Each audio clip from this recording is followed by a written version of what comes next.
है दोस्तों। तो आज हम लोग क्लास 10 का साइंस का पेपर करेंगे जो 2024 में इससे बहुत सारा क्वेश्चन सेम सेम आएगा, ठीक ना।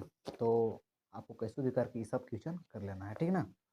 पहला क्वेश्चन है, तो प्रकाश के परिवर्तन के कितने नियम होते हैं, ठीक है। तो प्रकाश के परिवर्तन के दो नियम होते हैं, याद रखिएगा। प्रकाश के परिवर्तन कितने नियम होते हैं? दो होते हैं, ठीक है। दूसरा क्वेश्चन बोल रहा है कि 2H2O, ठीक है, 2H2 प्लस O2 इधर जल बन जा रहा है H2O, किस प्रकार की अभिक्रिया है? तो देखिए, जब इधर एक या एक से अधिक जुड़ के एगो एगो के निर्माण करेगा तो उसको बोलते हैं संयोजन। क्या बोलते हैं? संयोजन, ठीक है, संयोजन बोलते हैं। अगर वही एक दुगो रहता और एगो जुड़ेगा तो संयोजन हो गया। अब इधर एगो से दुगो टूट जाता है तो वियोजन हो जाता है, ठीक है। यहाँ पर जुड़ रहा है एगो, एक से एक या एक से अधिक क्या हो रहा है, मिल के एगो एगो का निर्माण कर रहा है, तो जुड़ रहा है तो इसलिए संयोजन हो जाएगा, ठीक है। आगे चलिए, उत्तल दर्पण द्वारा बना प्रतिबिंब सदैव होता है। देखिए, उत्तल दर्पण ना हमेशा सीधा प्रतिबिंब बनाएगा और काल्पनिक बनाता है, ठीक है। चलिए अगला क्वेश्चन, एक गोलीय दर्पण की वक्रता त्रिज्या 20 सेंटीमीटर है, मतलब आर 20 सेंटीमीटर, ये ना है। तो बोल रहा फोकस दूरी कितना होगा, तो एक पूछ रहा है।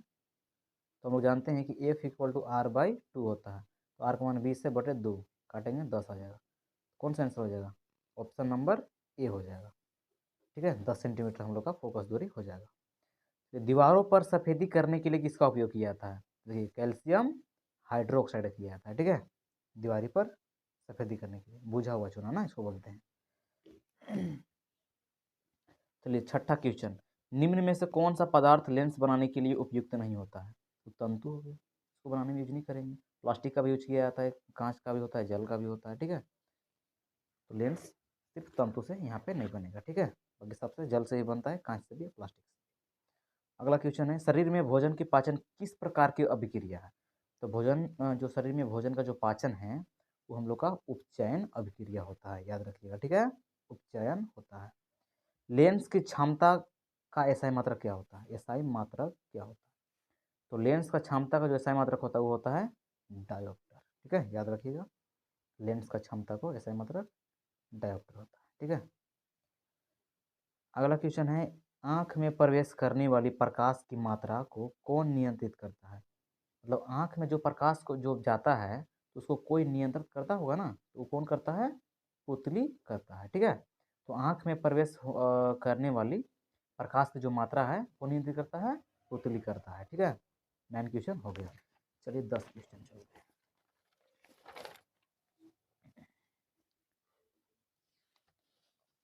10वां क्वेश्चन है, अम्लीय विलयन का पीएच मान होता है। तो देखिए, अम्लीय विलयन का पीएच मान कितना होता है? 7 से कम होता है, ठीक है। अम्लीय विलयन का पीएच मान 7 से कम। सामान्य दृष्टि के वयस्क के लिए स्पष्ट न्यूनतम दूरी होता है 25 सेंटीमीटर, याद रखिएगा, 25 सेंटीमीटर होता है, ठीक है। न्यूनतम दूरी कितना होता है आँख का?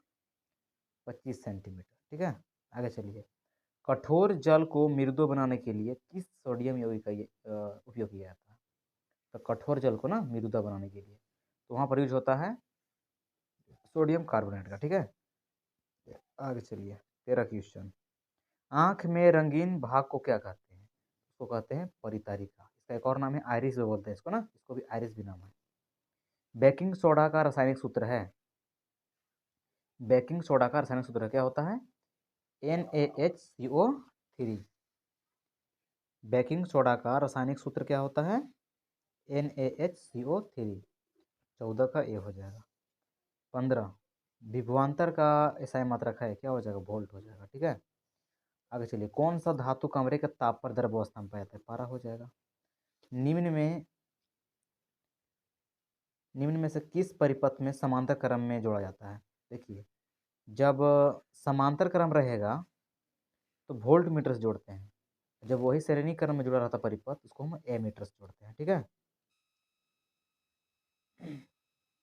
तो हम लोग का वोल्ट मीटर आंसर हो जाएगा। अगला क्वेश्चन चलिए, जब किसी चालक तार से विद्युत धारा प्रवाहित होती है तो गतिशील कण होते हैं, तो उसमें क्या होता है? इलेक्ट्रॉन गतिशील होता है। चलिए अगला क्वेश्चन, 19 नंबर क्वेश्चन है कि निम्न में कौन कौन असंतृप्त हाइड्रोकार्बन है, ठीक है, असंतृप्त हाइड्रोकार्बन है। तो असंतृप्त मतलब होता है जिसमें डबल बॉन्ड बने और ट्रिपल बॉन्ड बने, तो होता है असंतृप्त हाइड्रोकार्बन। तो देखिए ई एल्केन ग्रुप का है, ई भी एल्केन ग्रुप का है, ई भी एल्केन ग्रुप का है, तो ये तीनों में तो सिंगल बॉन्ड बनेगा, एल्केन में सिंगल बनता है बॉन्ड, जबकि असंतृप्त में डबल या ट्रिपल बॉन्ड बनता है। ये हो जाएगा सिर्फ इथिन में हो जाएगा, ठीक है। ओम का मात्रक होता है, किसका होता है? प्रतिरोध का ओम होता है। एल्केन का सूत्र है, क्या होता है एल्केन का? CnH2n प्लस का 2 होता है। मनुष्य में विक्र एक तंत्र का भाग है जो संबंधित है, होता है उत्सर्जन से।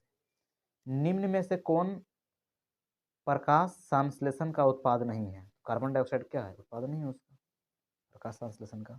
पादप में भोजन का स्थानांतरित किसके द्वारा तो होता है? फ्लोएम का। ऐसे पूछ देता क्वेश्चन कि पादप में जल का स्थानांतरण किसके द्वारा होता है? तो होता है जाइलम के कारण, जल जाइलम के द्वारा और भोजन फ्लोएम के द्वारा, ठीक है। अगला क्वेश्चन 25 नंबर, मछली का हृदय में कितने कोष्ठ होते हैं? तो 2 होता है ना।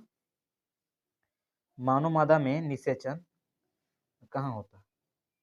तो मानव मादा में जो निषेचन है वो होता है डिम्बवाहिनी में, फैलोपियन ट्यूब बोलते हैं इसको ना। पराकोष में होते हैं परागकण होते हैं। चलिए अगला क्वेश्चन 28 नंबर क्वेश्चन, उड़हुल किस प्रकार का फूल है? वो होता है द्विलिंगी, ठीक है। मानव मादा में मानव मादा के जनन तंत्र का भाग नहीं है, तो होता है शुक्रवाहिका, नर जनन का है, ठीक है, मादा का नहीं होता है। बाकी अंडाशय, गर्भाशय और डिम्बवाहिनी, फैलोपियन ट्यूब जिसको बोलते हैं, ये सब क्या है? माता जनन का भाग है। बाकी शुक्रवाहिका होता है, नर जनन का भाग होता है। मुकुलन द्वारा अलैंगिक जनन होता है, तो मुकुलन द्वारा किस में होता है? ईस्ट में होता है और अमीबा में होता है, ठीक है। अमीबा में नहीं, हाइड्रा में होता है, ठीक है। मनुष्य की कोशिका में गुणसूत्र की संख्या होती है, तो मनुष्य में जो गुणसूत्र की संख्या होती है मनुष्य में, वो होता है 23 जोड़ा, या फिर 46 भी कह सकते हैं 23 जोड़ा को ना, क्योंकि 23 जोड़ा है।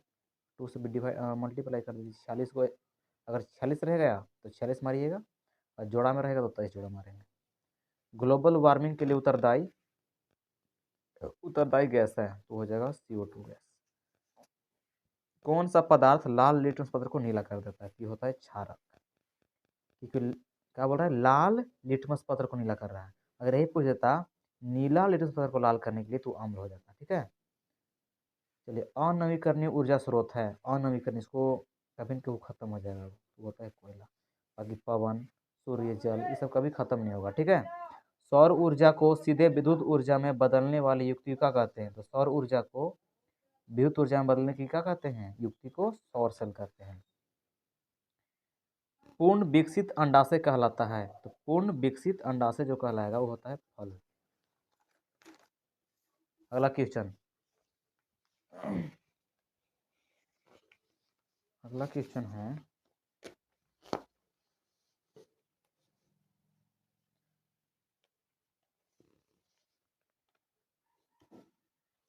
अगला क्वेश्चन है कि दही, यहाँ पर दही लिखा है ना, दही में कौन सा अम्ल पाया जाता है? तो दूध दही में तो लैक्टिक अम्ल पाया जाता है ना, दही यहाँ पे लिखा हुआ है। दही में कौन सा अम्ल पाया जाता है? लैक्टिक अम्ल। विरंजक चूर्ण का रासायनिक सूत्र होता है CaOCl2 होता है, याद रखिएगा ना। चलिए तारे क्यों टिमटिमाते हैं? तो तारे टिमटिमाते हैं प्रकाश के अपवर्तन के कारण। अवतल अवतल लेंस के चश्मे का उपयोग करके किस दृष्टि दोष को दूर किया जाता है? तो अवतल लेंस का अगर चश्मा दूर करेंगे तो निकट दृष्टि होगा। अगर यही पूछ देता उत्तल लेंस के चश्मे का उपयोग करके किसे दूर करेंगे, तो करते हैं दूर दृष्टि दोष को ना, दीर्घ को करते हैं। और जारा का पूछ देता तो डिफॉक्सी लेंस इसके लिए होता है, ठीक ना। सबके लिए अलग अलग लेंस होता है। अगर निकट दृष्टि दोष किसी को हुआ है तो अवतल लेंस का चश्मा पहनना पड़ेगा, और जिसके दूर दृष्टि दोष हुआ है इसको उत्तल लेंस का पहनना पड़ेगा। जिसको जारा दृष्टि दोष हो गया उसको द्विफोक्सी लेंस का चश्मा पहनना पड़ेगा, लेंस लगाना पड़ेगा, ठीक है। तो याद रखिएगा द्विफोक्सी लेंस इसका हो जाएगा, जारा दृष्टि दोष के ना। तो चलिए ठीक है, हम लोग 40 क्वेश्चन पूरे किए, ठीक ना। तो आपको अच्छा लगा हो तो आप लाइक कीजिए, सब्सक्राइब कीजिए, ठीक है। Thank you.